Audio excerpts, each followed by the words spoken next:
आखिर किसके ध्यान में रहते हैं भगवान शिव? जाने कौन है भोलेनाथ के आराध्य देव।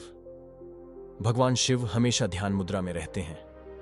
कहते हैं कि जो भी भक्त भोलेनाथ की सच्ची श्रद्धा से आराधना करता है उसके सभी कष्ट दूर हो जाते हैं। भगवान शिव को भोलेनाथ, नीलकंठ और अर्धनारीश्वर जैसे कई नामों से जाना जाता है। मान्यता है कि जो भी भक्त भोलेनाथ की सच्ची श्रद्धा से आराधना करता है उसके सभी कष्ट दूर हो जाते हैं। अक्सर आपने देखा होगा कि भगवान शिव हमेशा ध्यान मुद्रा में रहते हैं। ऐसे में एक सवाल मन में उठता है कि आखिर भगवान शिव किसका ध्यान करते हैं? पद्म पुराण और शिव पुराण में यह वर्णन मिलता है कि शिव इस सृष्टि की शुरुआत से ही है और इस सृष्टि के अंत होने के बाद भी शिव रहेंगे। शिव ही आदि है और शिव ही अनंत है। त्रिदेवों में शिव ही परम शक्ति है और जो सभी देवताओं के आराध्य हैं। माना जाता है कि ब्रह्मा जी के आंसुओं से भूत प्रेत बने और मुख के तेज से रुद्र बने, जिसमें से भूत प्रेतों को शिव का गण माना जाता है। इस सृष्टि में जीवन का संचार करने वाले शिव ही थे, जिन्होंने आदिशक्ति के साथ मिलकर सृष्टि में जीवन संभव बनाया। शिव पुराण में भगवान शिव द्वारा श्री राम का ध्यान लगाने की बात कही गई है। इसके बारे में एक कथा प्रचलित है कि एक बार माता पार्वती ने शिव के ध्यान से उठने के बाद शिव से पूछा कि आप तो स्वयं ही देवों के देव हैं, इसलिए तो आपको देवाधिदेव कहते हैं, फिर आप समाधि में किसका ध्यान करते हैं? तब शिव ने पार्वती से कहा कि वह जल्दी ही इसका जवाब देंगे। इसके बाद भगवान शिव कौशिक ऋषि के सपने में आए और ऋषि कौशिक को राम रक्षा स्तोत्र लिखने का आदेश दिया। तब ऋषि कौशिक ने सपने में ही शिव से प्रार्थना करते हुए कहा, हे प्रभु, मैं राम रक्षा स्तोत्र लिखने में सक्षम नहीं हूं। तब शिव ने ऋषि कौशिक को ज्ञान प्राप्ति की शक्ति दी, जिसके बाद ऋषि कौशिक ने राम रक्षा स्तोत्र लिखा।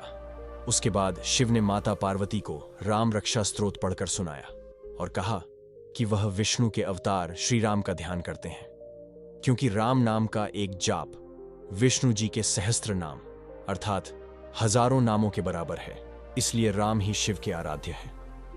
त्रिलोकी में यदि श्री राम का कोई सबसे बड़ा भक्त या उपासक है तो वो हैं भगवान सदाशिव, जो श्री राम मंत्र का निरंतर जप करते रहते हैं। भगवान शंकर राम जी के सेवक, स्वामी और सखा तीनों ही हैं। राम जी की सेवा करने के लिए शंकर जी ने हनुमान का रूप धारण किया। वानर का रूप उन्होंने इसलिए धारण किया कि अपने स्वामी की सेवा तो करूं पर उनसे कुछ भी नहीं चाहूं, क्योंकि वानर को न रोटी चाहिए, न कपड़ा और न ही मकान। उसे जो कुछ भी मिले उसी से अपना निर्वाह कर लेता है।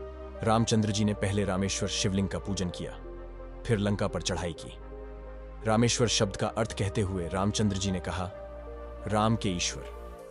फिर शंकर जी बोले कि नहीं, इसका अर्थ है राम है ईश्वर जिसके।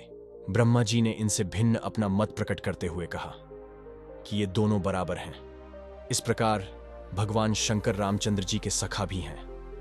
भगवान शिव के कंठ में राम नाम रामायण के सबसे प्राचीन आचार्य भगवान शंकर ही हैं।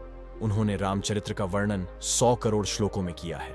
शिव जी ने देवता, दैत्य और ऋषि मुनियों में इन श्लोकों का समान बंटवारा किया, तो हर एक के हिस्से में 33 करोड़ 33 लाख 33,333 श्लोक आए। एक श्लोक शेष बचा। देवता, दैत्य और ऋषि ये तीनों एक श्लोक के लिए लड़ने झगड़ने लगे। शिव जी ने देवता, दैत्य और ऋषि मुनियों प्रत्येक को 10-10 अक्षर दे दिए। 30 अक्षर बंट गए और 2 अक्षर शेष रह गए। तब भगवान शिव ने देवता, दैत्य और ऋषियों से कहा कि मैं ये 2 अक्षर किसी को भी नहीं दूंगा, इन्हें मैं अपने कंठ में रखूंगा। ये 2 अक्षर रा और मा अर्थात राम नाम है। यह राम नाम रूपी मंत्र शिव जी के कंठ और जीभ के अग्रभाग में विराजमान है। तो दोस्तों, यह थी हमारी आज की वीडियो। आपको हमारी वीडियो कैसी लगी हमें कमेंट बॉक्स में जरूर बताएं, और अगर आप हमारे चैनल पर नए हैं तो प्लीज हमारे चैनल को सब्सक्राइब जरूर करें।